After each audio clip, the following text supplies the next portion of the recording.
In about March 2020, the COVID-19 pandemic started to hit us. The pandemic is still here today. To cope the pandemic, our country is currently imposing movement control orders and we are required to stay at home. While staying at home, it is important that we take good care of our physical health, oral health, state of mind, and so on. We, JSI Perai, are trying to make your time at home interesting and effective. We are going to feed you with knowledge, information, and fun facts. We will be having sharing speakers who are mostly healthcare professionals, and they will share with us useful information and knowledge that we may not know. Ladies and gentlemen, stay tuned and remember to check our Facebook page to find out more. Come join us, be active citizens to create positive impact to our communities.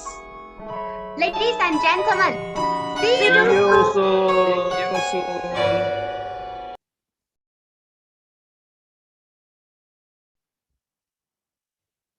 Hello everyone, my name is Elaine and I'm the moderator for tonight's event, Evening to Night. So tonight we have our special guest who is a sharing speaker. She is a pharmacist. So we would like to welcome our sharing speaker today, Ms Lee. So applause. Hi everyone, I'm the sharing speaker of tonight. So my name is Lee Choy Hua. Currently I'm in Selangor, so I'm originated from Penang. Yeah, so oh, you're also Penang lang ah. Yeah. So you've been like working permanently in Selangor, or is it because of COVID so you have to stay in Selangor? No, I'm actually permanent here. I've been here for 7 years. Oh wow, that's quite some time. Yes. So I would like to ask, so what does a pharmacist usually do actually, besides just prescribing medicines? Oh, a very good question from you, Elaine, actually. Actually, the public have this misconception where we prescribe medication. Actually, the prescribing part is done by the doctors and the pharmacist part is dispensing. Yeah, the doctor prescribe and we dispense medication. So other than dispensing, we actually we watch out for the stock level of medication. When the stock level is low, we have to top up the medication, ordering and all. And then other than that, we also act as an information center where we provide information of medications to the public or to the other healthcare professionals. Oh wow, that doesn't look so simple enough. It's not that easy though. So I was wondering, besides seeing pharmacists in pharmacy or labs, do other pharmacists work somewhere else besides these places? Yeah, we are actually in many other fields. Maybe one of the main field is the regulatory field, where we have the National Pharmaceutical Regulatory Agency, where we control and register the medication registered or available in the Malaysia market. And then maybe drug company, where we act as the quality control personnel. And then maybe in the university where we learn and exchange information and knowledge. Is it something like the EMPRA system from KKM? Sorry? The EMPRA system where, like, if not mistaken, EMPRA is for the registration of drugs, I think. Oh yeah, NPRA, yes, correct. Oh, so normally that means pharmacists doesn't have to be in labs or pharmacies. They can be like a regulatory consultants, something like that. Yeah. Okay, because I haven't been like knowing much about pharmacies, but I do know from my friends that when they are sick, they rather go for pharmacies rather than going to a clinic. So is it true that some patients would go for pharmacies instead of a clinic, so they can like buy the medicines directly instead of going to a doctor and pay much more? Yeah, in this Indeed, it's very true for your case, your question, actually, because especially in this economy downtime, many people actually go to the pharmacy to get their medication, because if they go to the doctors, they will be charged of the consultation fee, and then but my advice is still that you have to go to the clinic or doctors or hospital if your condition is not so good. Oh, okay. That means some people like they thought they are only catching a flu, so they'll go to pharmacies and ask for a flu pill. Yes, we can just give flu pill, but in this COVID season, if you think that you have a little bit of symptoms, I would advise you to go to the hospital or the clinic to get some checkups. Ah, that's good to know. So I was wondering because between pharmacists and doctors. So what would if you have another chance to choose between pharmacists and doctors, what would it be and why? Because it seems to me that pharmacists and doctors are quite similar in certain way, I think. Same, but not so same. But if you give me another chance to choose, I would still choose pharmacy for myself, because my initial thought is that I'm afraid of blood. I'm afraid of dead bodies. So that's why I choose pharmacy. Yeah, but when it comes to the practical, where I really enter the field, I actually grow to love the field. Ah, that means as a pharmacist, I'm not sure, but that means pharmacist doesn't mean they know how to prescribe what kind of medicines, right? That means they just dispense. Sorry, I don't get your question. What I mean is, as a pharmacist, so when patients come to you, they don't. You guys will know like what kind of pills should you prescribe the medicine, right? Instead of going to the doctor. Like for Yeah, simple we will know, but we will know what medication to give. But if you ask me, anatomy wise, I mean like body wise, the doctor will be more professional in that area. So the doctor will have a thorough check in to see whether there's any condition where the normal medication is not suitable, and they will prescribe another more suitable medications for that patient. Ah, Yeah. okay. Now that I understand why. Yeah, we are more pro in the medication part, but they are more pro in the physical anatomy part. Oh, It's okay. similar but not so similar. Many Yeah, people have this confusion. yeah. That is a common confusion for people like us, right? Yes. Even before I get into the field, I have that confusion as well. Oh, okay. So since you've been a pharmacy, I mean you've been working in Selangor for 6 or 7 years. That means you've been a pharmacist for quite some time, right? Also 6 to 7 years. Yeah. So I know that in Selangor the cases are quite serious for the pandemic. So how are you actually coping with the pandemic as a pharmacist? It's tough, but I'm still able to cope.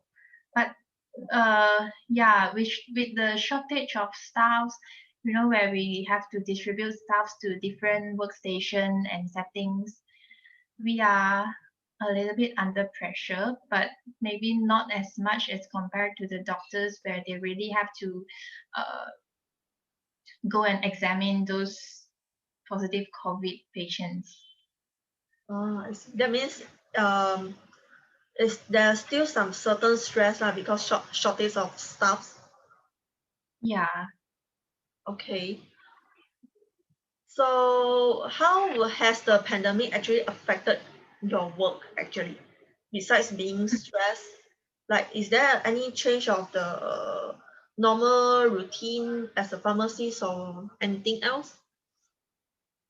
There's no change, but there's additional workload where we need to take care of the vaccines. And then, as I said just now, because of the depletion of staffs, so and we still need to keep the normal job running. And then we need to dispense, for example, we need to dispense the medication as soon as possible for the patient, as regular as what we did last time. Because with now, if we delay their waiting, we will increase their risk of exposure, because in the clinic it's a high risk area, right? Oh, that means you actually work in a clinic. Yes, I work in a government clinic setting. At the pharmacy. Oh, okay. So, just curious, but any word of advice for future pharmacists to be like for your juniors? Pharmacy is not as easy as you think, like giving medication or just simply counting pills. So you need to really read up and get prepared, and then only you get into the field. Oh, I see. That means it's not just counting the pills. So what is actually the fun part of being a pharmacist? The fun part is the satisfaction, I would say. When you see those patients that you have given advices to, their pressure reduced, their blood sugar reduced, it's really the satisfaction that gives you, that money cannot buy those satisfaction. It's like something like 成就感 ah. Yes. I see. So since you say that there's a depreciation of staff, you need to make sure the patients are prescribed with the medicines as fast as possible. Is it? So besides that, what is the biggest challenge being a pharmacist? Biggest challenge to me, I would say recognition, because as much as people or everyone knows, in Malaysia especially, pharmacy is not way as much as doctor. Many people or many patients will say, you are not doctor, why should I listen to you? Or many people will say, hey, you know nothing, you are not doctor. So yeah, these are words that we often heard. So it hurts. Oh, I always thought that people would rather go for pharmacist though, so they don't need to go for doctor. But I didn't know that there are certain people that do the opposite. Yeah, there is actually. Okay. Since you say that recognition is the biggest challenge, so what are the progression of being a pharmacist? Progression, you mean progression of career progression? Yeah. After we study pharmacies, actually, there's so many fields that we can get ourselves into. We can get into, like what I said just now, the regulatory field, drug company, pharmaceutical field, or the educational field where we go into universities, or we go into healthcare settings like hospital, clinic. Wow, that actually unlocks a lot of doors as a pharmacist, right? I never knew. But then what actually inspires you to become a pharmacist from the first place? I don't get into the field because I like the field. I actually get into the field and then I fall in love with the field.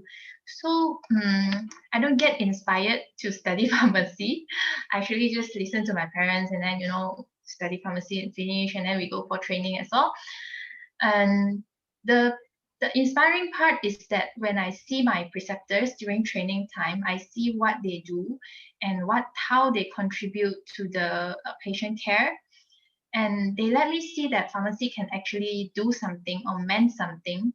And then during the hands-on part, I actually, when I go for counseling and I give advices, the patient really thankful and feel grateful for you that's the inspiration, I would say. That's what keep me running in the field. That means you actually develop the passion when you are pursuing the career, right? Yes. Oh, wow. Not during my studies. That's really interesting though, because this is my first time to interview a pharmacist. So I believe a lot of us also don't really understand what really the a pharmacist does in the back end side. Wow, that's really interesting though. So Thank you for exposure as well. Pardon? Thank you for your exposure. Thank you for your sharing, Ms. Lee. So now I would like to invite our president to say a few words about this evening tonight. Anything else to share? Okay. Good evening to Ms. Lee, OC June, Elaine, and audience. Thanks to our speaker, Ms. Lee, for coming in to give us splendid information as pharmacist. Thanks to OC June and moderator Elaine for the session. So right now, I'm going to share a little bit about JCI. Basically, JCI have 4 areas of opportunity or development. So tonight, we are going to talk about international cooperations. So the ability to develop a global network is one of the largest opportunity that JCI provide to its members. JCI is comprised over 100 national organizations with 200,000 JCs spanning all corners of the globe. Member gain valuable international exposure, develop international friendship, and derive awareness on the cross-border, cross-culture issue and exchange idea solution in solving global issue. You are able to meet and work with like-minded individuals from all around the world. Members enhance their cultural competencies, expand their network globally, and improve collaboration and partnership. JCI hold multiple events yearly. JCI members unite at JCI event to expand their impact throughout workshop, program, training, and social gathering via online, such as Zoom and physical event. Beyond local and national event, JCI hosts 4 areas of conference. That is Conference of America, Africa, Middle East Conference, European Conference, and Asia Pacific Conference, as well as World Congress as the near the end of the year. These events are open to any JCI member who wish to participate. One of the ways in which JCI helped to create a global network is through its twinning program. The JCI twinning program is a voluntary and reciprocal agreement between national organization or local organization in different countries, region, or cities. The objective is to exchange personal visit, idea, project, and culture. We are strongest when we collaborate together in the global community of enterprising young leaders and international citizens. Upholding to our JCI creed that brotherhood of men transcends the sovereignty of nations. Lastly, I would like to take these chances to say thank you, frontliner, which taking a lot of effort in curbing the COVID-19. Stay tuned for our news, upcoming event and project at JCI Perai Facebook page, YouTube channel. Last but not least, remember to follow SOP, social distancing, and wear masks all the time. We need to keep healthy and take care of our family. Everyone stay strong, stay healthy, and hope this pandemic will end soon. Back to you, Elaine. Thank you. Thank you, President. Very wise words. So for now, I would like to invite our OC June to present cert of appreciation to our speaker, Ms. Lee. And I will also like to invite our President Keith Lee to witness this presentation.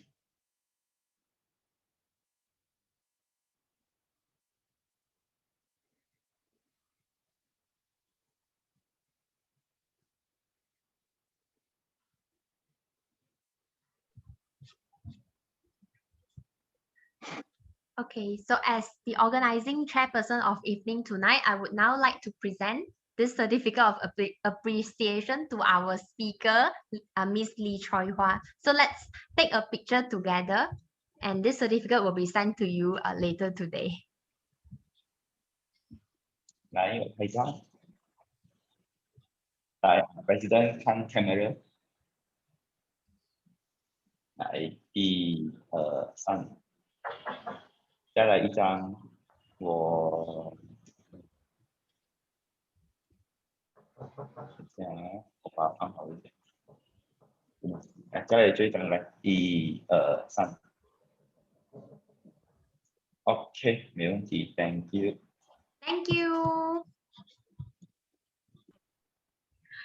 I would like to thank our sharing speaker, Ms. Lee, for being with us tonight. I would also like to thank our audience for joining us, and I look forward to see you guys again next week. See you guys next week, and stay home, stay safe. Thank you. Bye. Bye bye.